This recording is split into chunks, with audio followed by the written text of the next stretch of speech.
சாம்சங்லேருந்து Galaxy F54 அப்படிங்கிற ஒரு mid-range smart ஃபோனை வந்து சாம்சங் லான்ச் பண்ணியிருக்காங்க.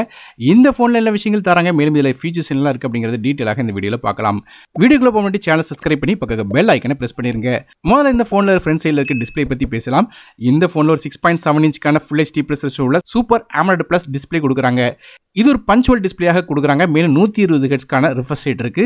ஸோ இந்த டிஸ்பிளேக்கு வந்து என்ன ப்ரொடெக்ஷன் கொடுக்காங்க மட்டும் சாம்சங் வந்து மென்ஷன் பண்ணல. ஸோ டிஸ்பிளேயோட குவாலிட்டி நல்லா இருக்கு. இருந்தாலும் இன் டிஸ்பிளே ஃபிங்கர் பிரிண்ட் ஸ்கேனராக கொடுத்துருக்கலாம். அதுக்கு பதிலாக இந்த ஃபோனில் side mount fingerprint scanner தான் கொடுக்குறாங்க. ஸோ AMOLED டிஸ்பிளே கொடுத்து இன் டிஸ்பிளே கொடுத்துருந்தா இன்னும் கொஞ்சம் பெட்டராக இருந்திருக்கும். அது சாம்சங் பண்ணல. ஸ்க்ரீன் ப்ரொடெக்ஷன் என்ன யூஸ் பண்ணுறாங்க அப்படிங்கிறது தெரியல. மற்றபடியாக ப்ராசர் அப்படின்னு பார்க்கும்போது இதில் எக்ஸ்நாக்ஸோட 1380 அப்படிங்கிற 2.4 GHz காட்டஸோட A78 கோர்ஸ் பேஸ் பண்ணி ப்ராசர் கொடுக்குறாங்க. ப்ராசர் ரேங்கிங் மற்றும் ஸ்டாட்டிஸ்டிக்ஸ் அப்படிங்க ஸ்க்ரீனில் பார்க்கலாம். அதாவது பேசிக்காக பார்க்கும்போது 47 ரேங்க் வருது. இது ஒரு பி கிரேட் ப்ராசராக கொடுக்குறாங்க. ஸோ பெர்ஃபார்மன்ஸ் எப்படி இருக்குன்னு கேட்டிங்கன்னா மிட் செட்டிங் கேம்ஸ் விளையாடலாம். ஹெவியான கேம்ஸ் சில கேம்ஸ் விளையாடலாம். அதாவது இப்போ ரீசெண்டாக நிறைய ஃபோனில் பார்க்குற மீடியாடெக்கோட டைமென்சிட்டி 1050க்கு கிட்டத்தட்ட ஈக்குவலண்டான அதே பெர்ஃபார்மன்ஸ் தான் இந்த ப்ராசரும் கொடுக்கும். மற்றபடி ரேம் மற்றும் இன்டர்னல் ஸ்டோரேஜை பொறுத்தவரையும் இந்த ஃபோன் வந்து 8GB RAM with 2GB storage அப்படிங்கிற ஒரே ஒரு ஸ்டோரேஜ் கான்ஃபிகரேஷன் வருது. 1TB வரையும் மைக்ரோ SD கார்டுக்கான சப்போர்ட் இருக்குது. இது ஹைப்ரிட் சிம் செட்டாக தராங்க. மேலும் இந்த phone Android 13 OSல One UI 5.1 interface run ஆகுது. அடுத்தபடியாக கேமராஸ் பற்றி பார்க்கலாம்.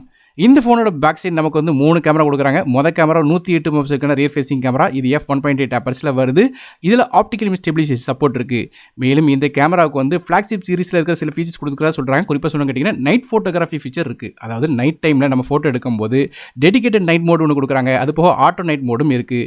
இது போக வந்து அது எடுக்கிற ஃபோட்டோஸ் தெளிவாக காட்டுறதுக்காக AI based multi frame processing கொடுக்குறாங்க. அதாவது 12 ஃப்ரேம் ஃபோட்டோ எடுத்து ஒரு ஃப்ரேமாக சிங்க் பண்ணி அதை ஒரு நல்ல ஃபோட்டோவாக எடுத்து தர முடியும். அது போக ஆஸ்ட்ரோ லேப்ஸ் அப்படிங்கிற ஒரு ஃபீச்சர் இருக்குது. அதாவது வானத்தை பார்த்து நம்ம ஃபோனை வந்து எடுத்து வச்சு டேரெக்டாக டைம் லேப்ஸில் வந்து வீடியோ வந்து ஓடுற மாதிரியாக நைட் ஃபுல்லாக வந்து இந்த ஸ்டார்ஸ்லாம் வந்து எப்படி மூவ் ஆகுது அப்படிங்கிறது பார்க்குற மாதிரியாக ஃபீச்சர்ஸ் ஒன்று வச்சிருக்காங்க. மேலும் ரெண்டாவது கேமரா ஒரு 8 மெகாபிக்சலுக்கான அல்ட்ரா வைட் சென்சர் கொடுக்குறாங்க. மூணாவதாக 2 மெகாபிக்சலுக்கான டெப்த் சென்சர் கொடுக்குறாங்க. LED ஃபிளாஷ் சப்போர்ட் இருக்குது. மற்றபடி ஃப்ரண்ட் செல்ஃபியை பொறுத்தவரை 32 மெகாபிக்சலுக்கான ஃப்ரண்ட் ஃபேசிங் கேமரா தராங்க. இந்த ஃபோனோட வெயிட் 199 கிராம் வருது. இந்த ஃபோனுக்கு 3.5 அடிச்ச சப்போர்ட் கிடையாது. அதுக்கு பதிலாக USB Type-C ஆடியோ தான் கொடுக்குறாங்க. இந்த ஃபோனுக்கு வந்து 5Gக்கான SNSA சப்போர்ட் இருக்குது. ஸோ என்னென்ன 5G பேண்ட்லாம் சப்போர்ட் ஆகும் அப்படிங்கிறது நீங்கள் ஸ்க்ரீனில் பார்க்கலாம். அது போக டியூல் 4G VoLTE சப்போர்ட் தராங்க. இது போய் இந்த ஃபோனுக்கு வந்து Bluetooth 5.3 நேவிக் NFC மாதிரி ஃபீச்சர்ஸும் இருக்குது. அடுத்தபடியாக பேட்டரிஸ் பற்றி பேசலாம். இந்த ஃபோனில் ஒரு பெரிய 6000 mAh பேட்டரி கொடுக்குறாங்க. இது சார்ஜ் பண்ணுறதுக்கு 25 வாட்க்கான ஃபாஸ்ட் சார்ஜிங் சப்போர்ட் தராங்க. ஸோ ஓரளவு டீசெண்டாக சார்ஜ் பண்ண முடியும். இந்த சார்ஜிங் கெப்பாசிட்டியே சாம்சங் ஏன் கூட்டாமலே வச்சிருக்காங்க தெரியல. இன்னுமே வந்து அந்த 25 வாட் தான் வச்சிருக்காங்க. அதை கொஞ்சம் கூட்டினா நல்லா இருக்கும். இது போய் இந்த ஃபோனுக்கு IP ரேட்டிங் எதுவுமே கொடுக்கல. கலர்ஸை பொறுத்தவரை இந்த மெட்டீரியல் ப்ளூ, ஸ்டார்டஸ்ட் சில்வர் அப்படிங்கிற 2 கலர்ஸ் வருது. இதோட விலை அப்படின்னு பார்க்கும்போது 29,999 அப்படிங்கிற விலையில் இருக்கிறாங்க. இப்போதைக்கு வந்து ஆஃபர் பிரைஸாக 27,999 அப்படிங்கிற விலைக்கு வந்து விற்கிறதாக சொல்லியிருக்காங்க. ஸோ ஓரளவு இந்த ஃபோனை ப்ரைஸிங் வச்சு கம்பேர் பண்ணி பார்க்கும்போது ஸ்க்ரீனில் வந்து ப்ரொடெக்ஷன் கொடுத்தா ஓகே, ஆனால் கொடுக்காம வச்சிருக்காங்களா என்னங்கிறது தெரியல.